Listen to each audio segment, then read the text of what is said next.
ജമാഅത്തെ ഇസ്ലാമിയുടെ ആശയധാര, അവരുടെ പ്രസിദ്ധീകരണങ്ങൾ, അവരുടെ പ്രഭാഷണങ്ങളൊക്കെ ജമാഅത്തെ ഇസ്ലാമിയുടെ ആധുനിക അജണ്ടകൾക്ക് തിരിഞ്ഞുകുത്തിയപ്പോൾ ജമാഅത്തെ ഇസ്ലാമി സ്വീകരിച്ചൊരു സമീപനമാണ് ജമാഅത്ത് എന്ന് പറയുന്ന പാഷാണത്തെ വെൽഫെയർ എന്ന് പറയുന്ന പട്ടിൽ പൊതിയുക, ജനാധിപത്യം എന്ന് പറയുന്ന പട്ടിൽ പൊതിയുക, മതേതരത്വം എന്ന് പറയുന്ന പട്ടിൽ പൊതിയുക.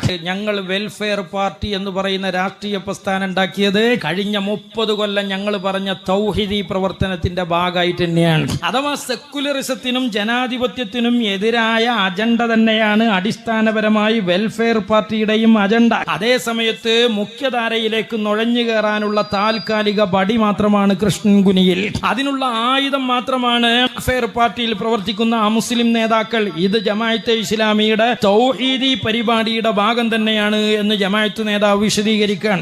വർഷക്കാലമായി ഇന്ത്യ രാജ്യത്ത് ഞങ്ങൾ നടത്തിക്കൊണ്ടിരിക്കുന്ന അത്യുജ്വലമായ ഒരു ആദർശ പോരാട്ടമുണ്ട്, ഒരു തൗഹീദി പോരാട്ടമുണ്ട്, ലാ ഇലാഹ ഇല്ലല്ലാഹ് ഉയർത്തിപ്പിടിച്ചുകൊണ്ടുള്ള ഒരു സാമൂഹിക മുന്നേറ്റമുണ്ട്. അതിന്റെ അനന്തരഫലമാണ് ഈ രാഷ്ട്രീയ പ്രസ്ഥാനം. അതാണ്. അപ്പൊ പിന്നെ ഈ ജനാധിപത്യം എന്ന് പറയുന്നതോ മതേതരത്വം എന്ന് പറയുന്നതോ വെൽഫെയർ എന്ന പേര് സ്വീകരിക്കണതോ അതൊക്കെ തടി കേടരാതെ ഇവിടെ പ്രവർത്തിക്കാനുള്ള ചില കളികളാണ് എന്ന് ജമാഅത്ത് മൗലവി പറയുന്നത്. നമുക്കിവിടെ ജീവിച്ചു പോണ്ടേ? തടി കേടരാതെ അടിയന്തരാവസ്ഥ കാലത്തുള്ള ദുരനുഭവങ്ങൾ ഇനി ആവർത്തിക്കപ്പെടാതിരിക്കാനുള്ള കേവലം ചെപ്പടി വിദ്യകളാണ് ഞങ്ങൾ പറയുന്ന ഡെമോക്രസിയും ജനാധിപത്യം എന്നൊക്കെ പദം കൊണ്ടുള്ള കളി മാത്രമാണ് എന്ന് ജമാഅത്തുകാരൻ വിശദീകരിക്കുകയാണ്.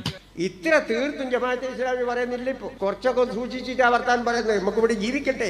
അപ്പൊ അതെല്ലാം പരിഗണിച്ചിട്ട് ചിലപ്പോ ഡെമോക്രസി സെക്യുലറിസം എന്നല്ലാതെ പറഞ്ഞു. അതൊക്കെ പദം കൊണ്ടുള്ള കളിയാ. സാധനം പഴയ ഹുക്കൂമത്തിലാഹി തന്നെയാണ്. സാധനം അമുസ്ലിം വിരോധത്തിൽ ഊട്ടപ്പെട്ട ആശയധാര തന്നെയാണ്. അമുസ്ലിമീങ്ങൾക്ക് ഭരണം ഏൽപ്പിച്ചു കൊടുക്കാൻ പാടില്ല മതേതര സമൂഹത്തിലെ ഇന്ത്യ പോലെ രാജ്യത്ത് എന്ന് അടിയുറച്ച് വിശ്വസിക്കുന്ന ജമാഅത്തെ ഇസ്ലാമിയുടെ ഹിഡൻ അജണ്ട തന്നെയാണ്.